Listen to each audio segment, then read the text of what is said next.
Hello, good morning, good afternoon, and or good night. This is Genshin Impact English lesson number 50. We're continuing Liya, Act 3, Part 7.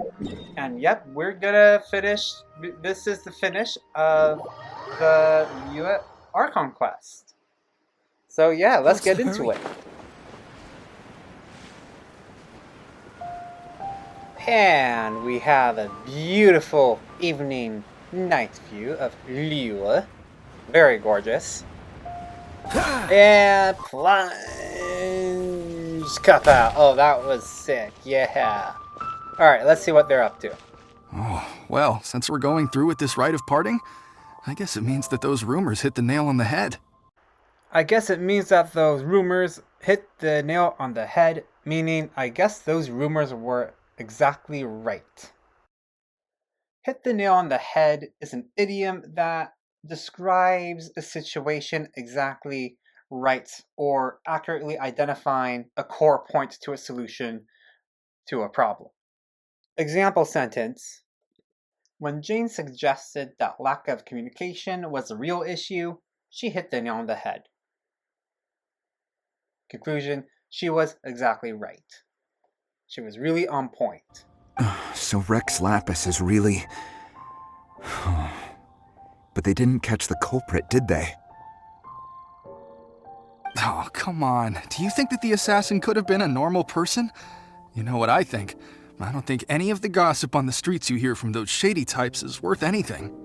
There's only one real possibility in my mind. I've heard that the assassin was that Fatui fellow. Youngish, pretty high in rank. I think they called him Child. Youngish, a casual adjective describing that someone is not considered rather young or somewhat young. Young adult, in other words. The Fatui? They certainly are very suspicious. Who knows what those greedy, crooked folks... Shh! Lower your voice. If the Fatui catch you in their sights, Rex Lapis won't be around to protect you this time. That's right, he's gonna hear ya. I always love the ending acts just because you get to talk to everybody and see their perspective. You know that god from the ocean couldn't have just shown up out of nowhere. I mean, it's been 2,000 years since Rex Lapis subdued it. Yes, and to think that this happened right on the heels of the incident with Rex Lapis, too. Right on the heels, meaning to follow immediately after something happened.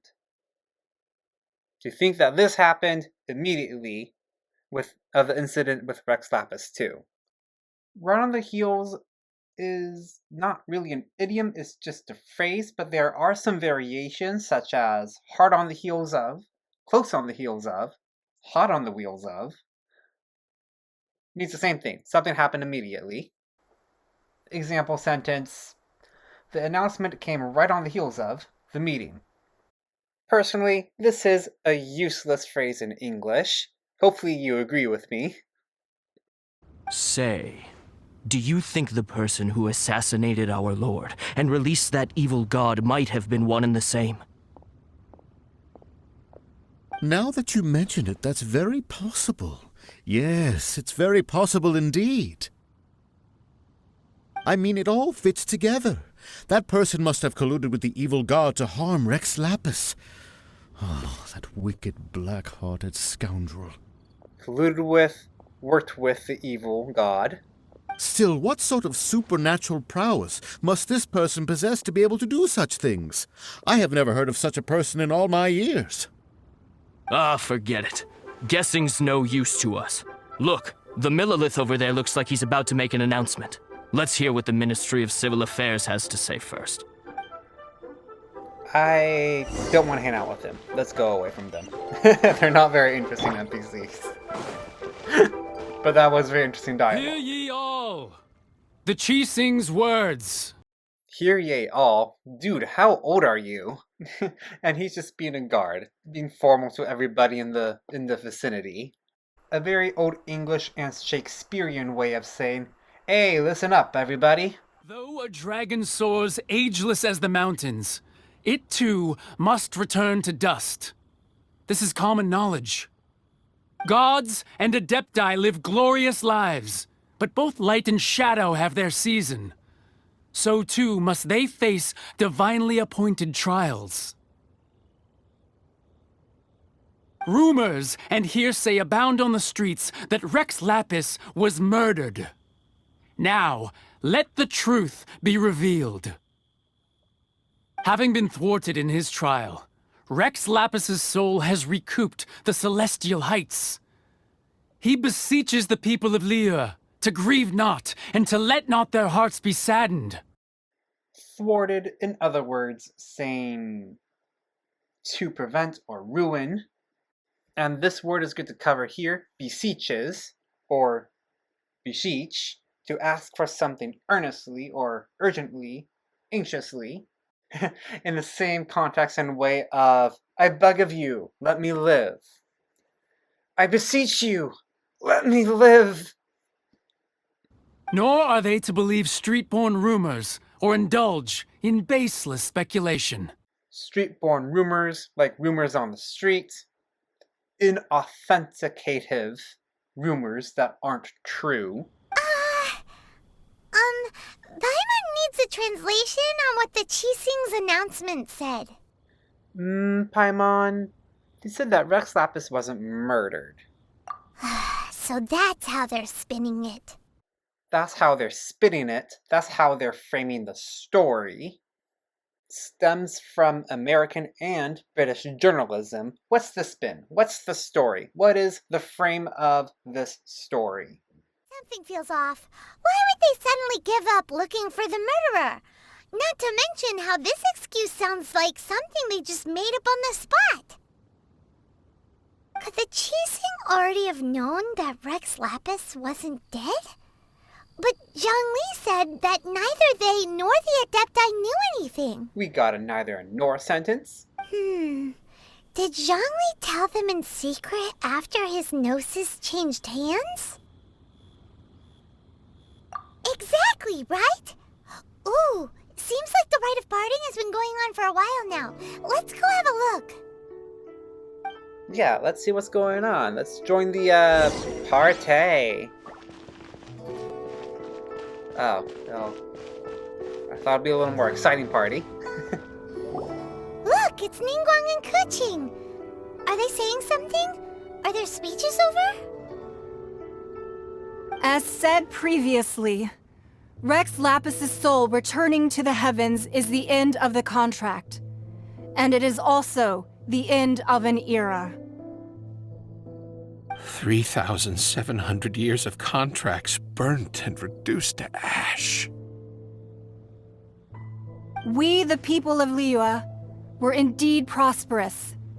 But blinded by our prosperity, we forgot that time can be pitiless. Pitiless, adjective, meaning to have no pity, or mercy, or compassion. And let's stay on topic. So, we were indeed prosperous, and we're blinded by our prosperity, meaning that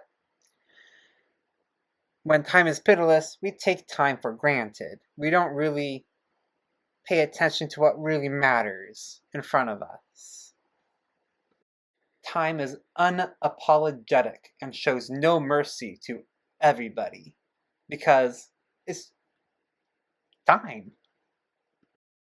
We can waste and spend all the money we have, but the waste or spending of time matters a lot.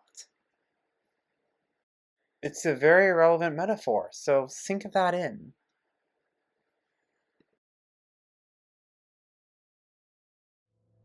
The long, unending dream of our Archon walking among us.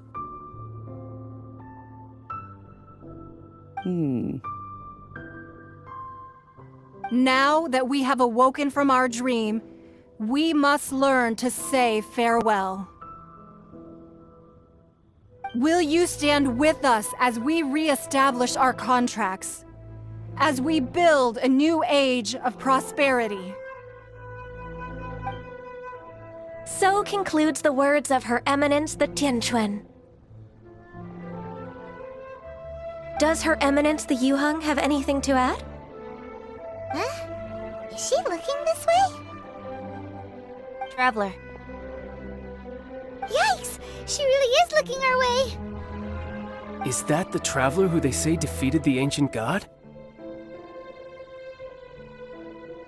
So young. The Liyue Qixing always repay their debts.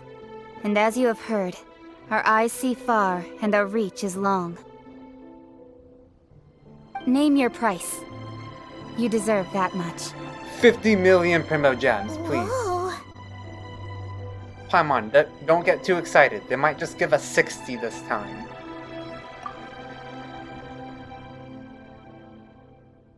Well, could you help me put up some missing person posters? Oh, come on, dude. 50 million Primo Gems. We're in Liyue. The god of money. Ugh. Oh, I wish we could wish for that. Rex. Now that I think about it, if everyone's of the same mind as me, perhaps mementos for Rex Lapis might be the best short-term business opportunity. Mementos? Souvenir, in other words. Oh, cute perfume lady. I miss you. And to think I'd put my best perfume on before coming here, thinking you'd like it. But I it do. seems as if those perfumes really were meant to be offered to Rex Lapis. No, she was never into us anyway. Well, that's fine. Suffer no rivals in love, they say. And that's 3 gone in 1 stroke. Suffer no rivals in love does stem from a real meaning, which means that she won't tolerate or allow or endure anyone else competing for the affection of the person they love. 3 gone in 1 stroke is very similar to killing 2 birds with 1 stone. 2 problems with 1 very useful solution. And these have mixed meanings because she's a woman. She's saying that, normally I don't condone in men fighting over me, but I might enjoy it for a little bit. Because if she lets them fight it out, she could eliminate the love competition.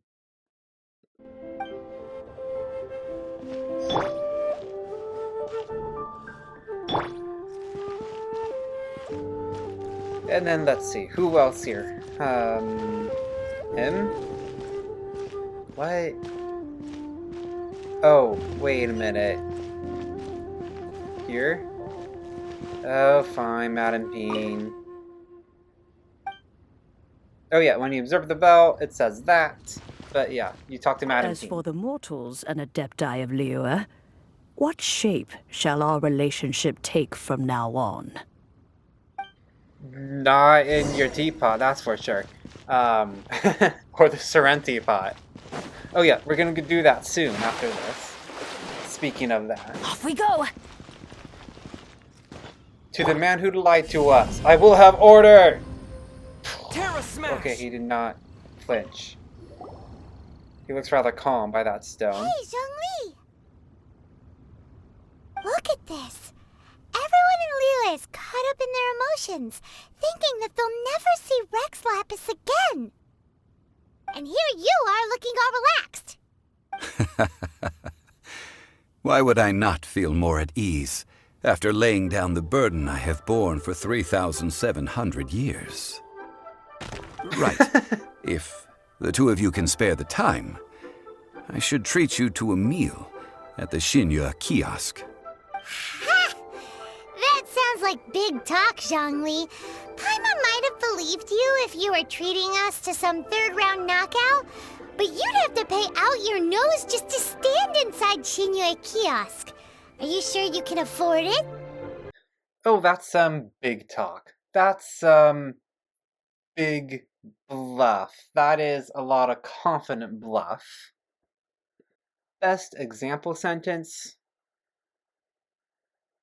That's some big talk with the cards you have. You know what? I'm going all in too. And the context behind that sentence is if you're playing poker. And that's a very common scenario to say that. If you believe that the other person doesn't have good cards. And she's joking. Big talk as if she has a lot of money. He's being very kind, but he doesn't really have the finances for a very nice meal. But knowing Zhongli, we're paying for this meal. You're right. I do like the Mora. Oh, I knew it. The irony. As the Rex Lapis Morax, I can easily create Mora. I have chosen to walk this earth as the mortal Zhongli. I should abide by the same rules that mortals do. Oh, Zhongli, of course you can. No, really, actually there's a real history and origin of this, and there's many fan theories of why he's so broke and he relies on Child and Hu Tao. But really, it has to do with influence and leverage and his agreement with the Tsaritsa, which is coming very soon to Snezhnaya's release. When I was journeying with you, though I still had the Gnosis in hand, I knew that I must soon retire from my role as an Archon, so I had to rehearse a little for my new life.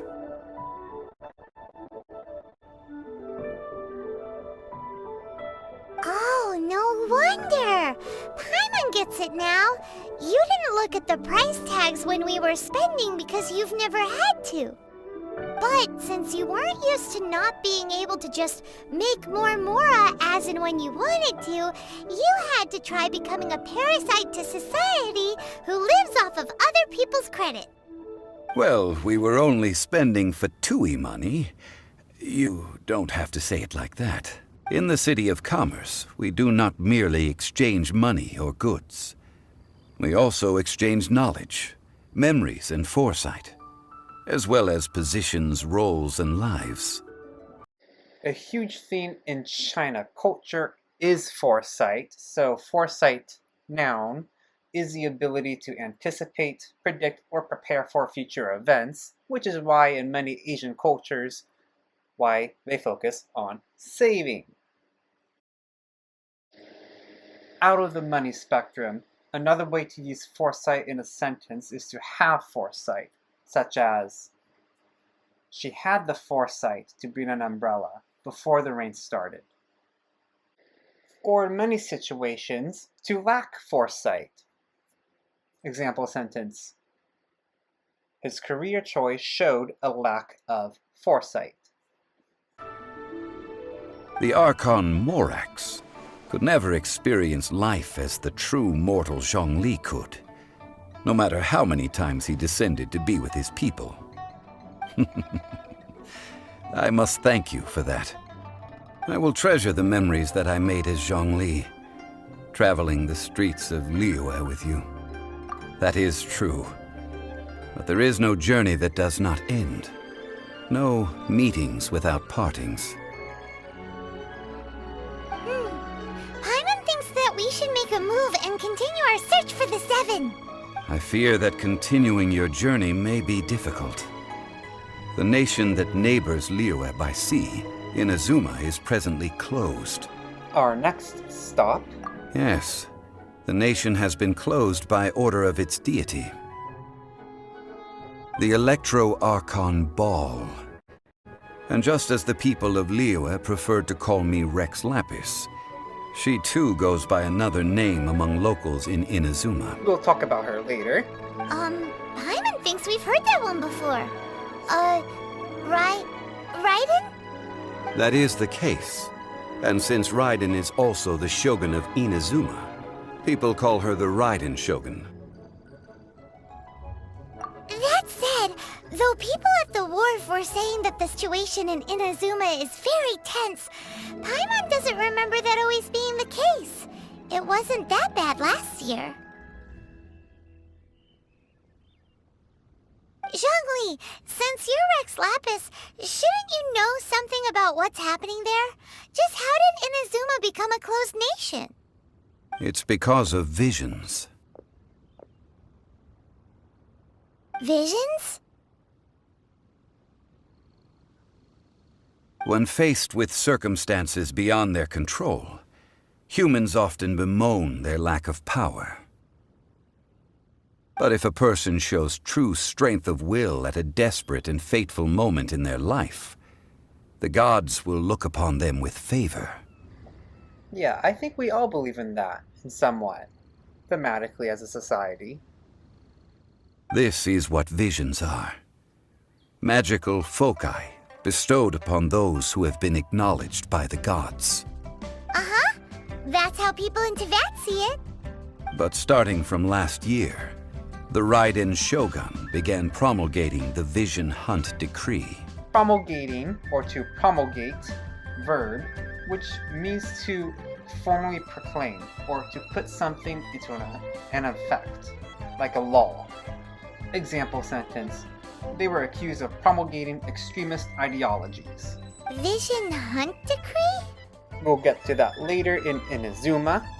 Inazuma has the best story perspective in all of Genshin Impact.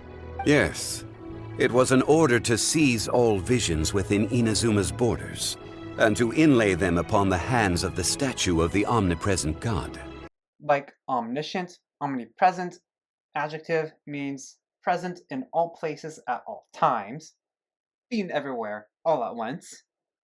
All omni-worded stuff aren't that very conversational, so we could kind of move on from that in usage.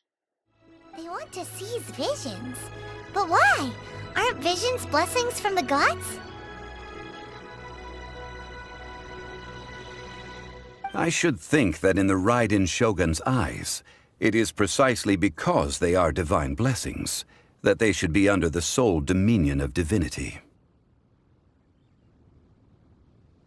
Whoa, that's harsh.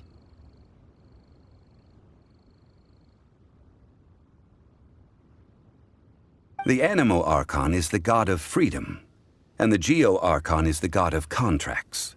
For her part, the Raiden Shogun is the god of eternity. It seems as though she has finally decided to eliminate any unstable elements that could pose a threat to her eternal realm.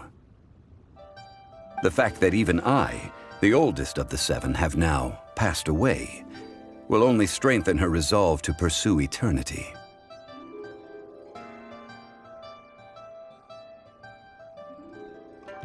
Knowing her, she must have again quoted that adage she is most fond of when proclaiming that decree to her people. Adage, now, the best way of saying this is a common truth about life. 7 ideals for 7 gods, and of these, eternity is nearest unto the heavenly principles. Ah yes, more about them. We're getting a lot of good lore stuff, so pay attention. All right then. Was there anything else you wish to know?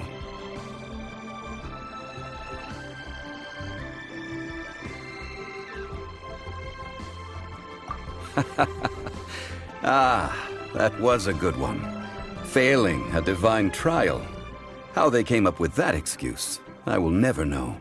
That said, the reason why the Qixing were so eager to resolve the incident and stop pursuing the culprit was indeed because they received news in secret that Rex Lapis was not dead. I hinted as much to the Adepti as well.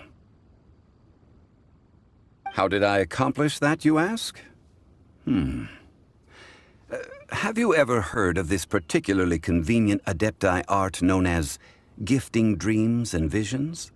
No, I haven't. All right then. Was there anything else you wish to know? Yeah, about that.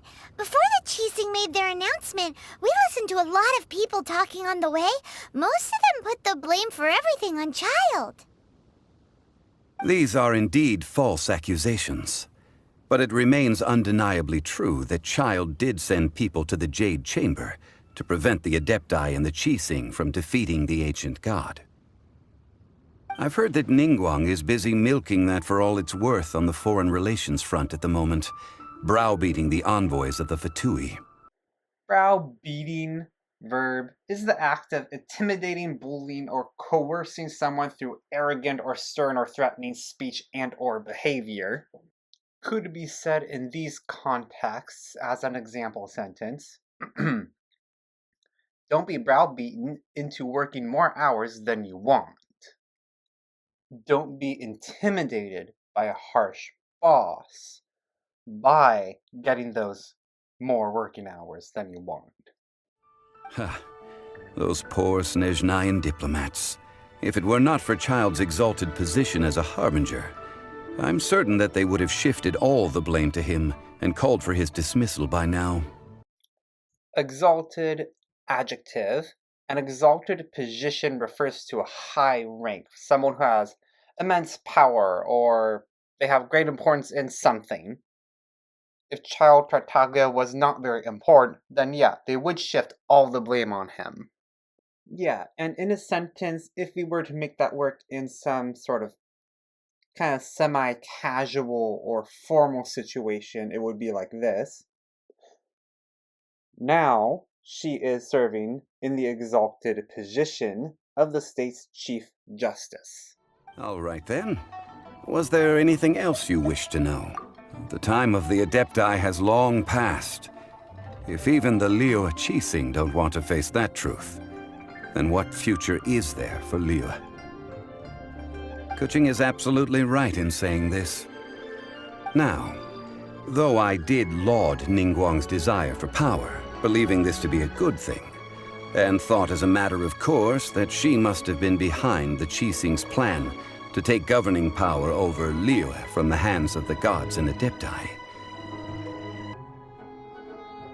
Could the original person who brought up the idea of seizing power have been...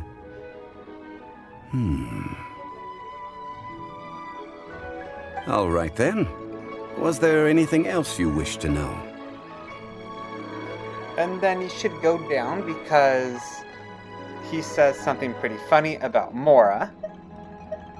That's right. Zhongli, now that you don't have your gnosis, what's going to happen to all the Mora in Teyvat? Since Morax is dead, are they all just going to disappear? Also, isn't the Golden House the only mint in the entire continent? Will it even continue to work? The Mora present now will not vanish. But the Golden House will indeed have to cease operations for a lengthy period of time, since creating Mora requires the use of the Geo-Archon's power. This is terrible! We're all about to run out of Mora! The world is coming to an end!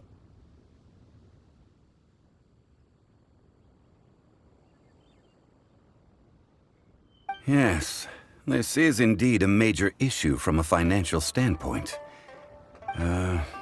Well, I suppose we'll just leave such troublesome matters to the Liyue Qixing to debate. Then, did you at least set some private funds aside for yourself? Oh, a private fund. This does seem like a good, logical, common-sense idea. The god of Mora has no savings. It's a shame. What's a shame? It's a shame that I didn't think of it at the time. Maybe they need a more stock exchange. Was there anything else you wish to know? There's nothing else. Well then, I suppose you'll have to find a way to get inside this closed nation. Have patience. Oh, whoops. Yeah, so serendipity is a noun. This means is the occurrence of finding something valuable or interesting at a convenience, rather than searching for them. Someone might use this word when they're describing how they met their, I don't know, their future husband or wife, and they're telling the story to their family. The story could go like this. Your mother and I, we met by pure serendipity at a party we were both invited to. Other ways to frame the story, most commonly in American and British, would be we met at pure convenience, but the use of serendipity means that the mom or dad really and deeply values their relationship and how they met. And yep, now that we finished Liyue's Archon quest, you can finally participate in limited events. Yay! I mean, it does feel a little underwhelming, yes, but you have to complete this specific Archon quest to do some of the Genshin Impact's limited time events, such as those quick mini games for Primogems. So yeah, so after you finish it, what I recommend you do should have a constellation. Unlock that. And then we're gonna buy the third one from the shop if we can. And I'm gonna see if I can get him to C3 Geo Traveler. On the next following video, we'll do a Teapot to call home. It's kind of important and you shouldn't skip it. Especially if you like sim games. Alright lady, come on, hand me my constellation. I know it's there. Oh, doesn't matter. I recommend you buy it for your C3 Geo Traveler. That's our English lesson for today. I'll see you on the next one, and thanks for watching. We'll continue to A Teapot to Call Home, Part 1, English Lesson 51. Bye! Au revoir! 再见!